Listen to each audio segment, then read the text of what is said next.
Okay, so today we shall be solving a problem on Codeforces which is based on strings. So, what does the problem say? We are given a string S consisting of lowercase English letters. You are asked to insert exactly one lowercase English letter into S to make it a palindrome. So, you are supposed to insert exactly one letter, and after inserting that letter, the string should become a palindrome. I hope you all know what a palindrome is. A palindrome is a string that reads the same forward and backward. Now, one more important thing is that if the string is already a palindrome, that is, the input string is already a palindrome, you are still supposed to insert a character such a way that the resulting string will remain a palindrome. So, this is important. And if it is not possible to insert a single character and make it a palindrome, you are supposed to print NA. And multiple answers are always allowed. So let us look at the test case examples. In this example, we can see they have inserted R in the last position and it became a palindrome. In this case, it is already a palindrome, so that is why they have inserted any letter in between these two E's. And in this case, you can check it for yourself. There is no way you will get a palindrome by inserting a single character. Remember, you have to insert a single character only once. So what will be the code?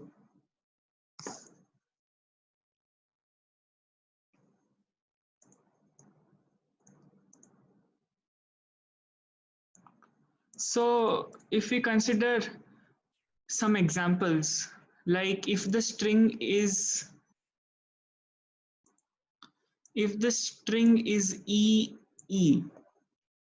it is already a palindrome. Or better, we'll consider something like noon. Noon is already a palindrome. So if I insert any letter in the middle position, it will still remain a palindrome. If I make this into NOION, it is still a palindrome. So we know that when a string is a palindrome and its length is even, we can insert any character in the middle. If the length of the string is even and it is a palindrome already, we can insert any character in the middle of the string. It will still remain a palindrome. Now let us consider one more example, EIVIE. This is also a palindrome, but we have to insert a character so that it remains a palindrome. Now it is pretty obvious, we can observe and directly tell we can make this as a palindrome. That is, we can insert the middle element of the string in place of, we can place the middle element next to the middle element. That is, we can duplicate the middle element. So we can get the palindrome like this. So if it is a palindrome of odd length, we can insert the element present at the middle and make it a palindrome. So I hope these two examples are clear. I can show my code. That is what I have written. I have taken the input string as S and I have checked if it is a palindrome. If it is a palindrome, I am checking if it is even length or odd length, and I am performing this operation. So this was the case when the string is a palindrome. Now if the string is not a palindrome, for example, REVIVE,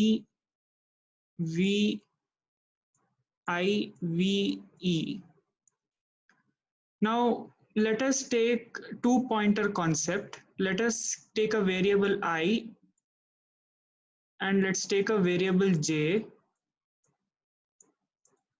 So let's compare s of I and s of j. R is not equal to E. So I can insert one R here to make it equal to E. But what if the string was this? EVIVER.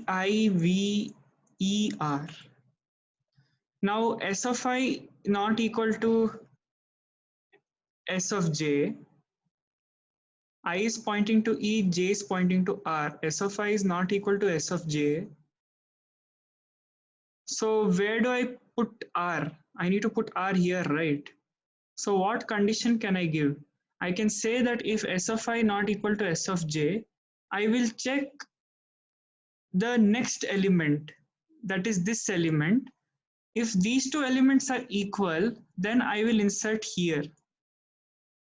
In this case, these two elements were equal, so I inserted here. So that is what I have written in this condition. If S of I not equal to S of J, I am inserting once, I am basically inserting at both the ends. I am inserting at both the ends and checking which one is a palindrome. See, in this example, REVIVE, I can get two strings, right? REVIVER, or I can get RREVIVE according to this logic that I explained a minute ago. So out of these two, whichever is a palindrome, I will print that. If both of them are not a palindrome, I'm going to print NA. So I'm just checking from both the ends. So that was all about this problem. It was just a two-pointer concept. I suggest you also try it once. You will, if you try only, you will understand better. So just remember that these two-pointer concepts help a lot in strings and especially in these palindrome questions. So thanks for watching. Bye.